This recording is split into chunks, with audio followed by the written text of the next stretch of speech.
সোমবার ভূতনি থেকে Manikchak BDO office পর্যন্ত পদযাত্রা করল কয়েকশো ছাত্র। তারা ভূতনি থেকে মিছিল করে মানিকচক বিডিও অফিসে পৌঁছায়।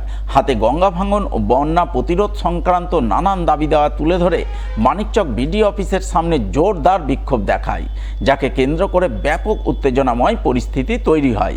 যদিও বিশাল পুলিশ বাহিনী সেই পরিস্থিতি নিয়ন্ত্রণে আনে।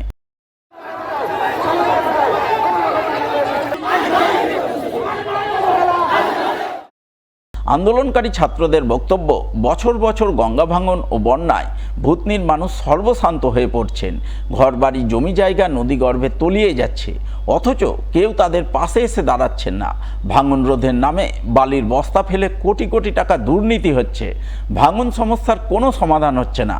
তাই তারা ভাঙন সমস্যার স্থায়ী সমাধানের দাবিতে আজ আন্দোলনে নেমেছেন।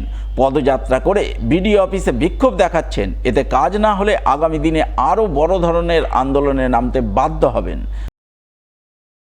আজকে আমরা আন্দোলন এই জন্যই করছি যে আমরা যে পরপর 2 বছর 2024 এবং 2025 3 মাস করে 6 মাস বা 2024-এ 2 মাস হয়ে গেল, আবার গ্যাপ দিয়ে আবার 2 মাস পর এরকম যে অনিয়মিত বন্যা আমরা কবলিত হয়েছি। আমরা আমাদের ভূতনিতে বসবাস করা সেই নিম্ন, ছোট, গরিব, তারপরে সর্বোচ্চ মানে সব ধর্মের মানুষরা যে হয়েছে, মানে বন্যার জল কবলিত হয়েছে, ক্ষতিগ্রস্ত হয়েছে, সেটা মানে 2 বছর এতদিন জল থাকা সত্ত্বেও আমাদের বন্যা যে হয়েছে সেটা কি করাই হয়নি, মানে ঘোষিত করা হয়নি যে এখানে বন্যা হয়েছে। যে আমরা এই দেশের, আমরা যে এই রাজ্যের আন্ডারে পড়ি সেটা হয়তো ভুলেই গেছে রাজ্য সরকার, কেন্দ্র সরকার, সেটা আমরা মনে করে দিতে এসেছি। আমরা উদ্যোগ নিয়েছি যে না, আমাদের সচেতন হতে হবে আমাদের ভবিষ্যতের জন্য এবং আমাদের পরজন্মের জন্য। দীর্ঘ কয়েক বছর ধরে আমাদের গঙ্গা ভাঙন চলছে আমাদের ভূতনি দ্বীপে, এবং সরকার কোনো স্থায়ীভাবে বাঁধ নির্মাণ করছে না। বস্তার বাঁধ যেমন তেমন করে নির্মাণ করছে, সেদিক থেকে গঙ্গা একে একে ভূতনিকে তলিয়ে দিচ্ছে।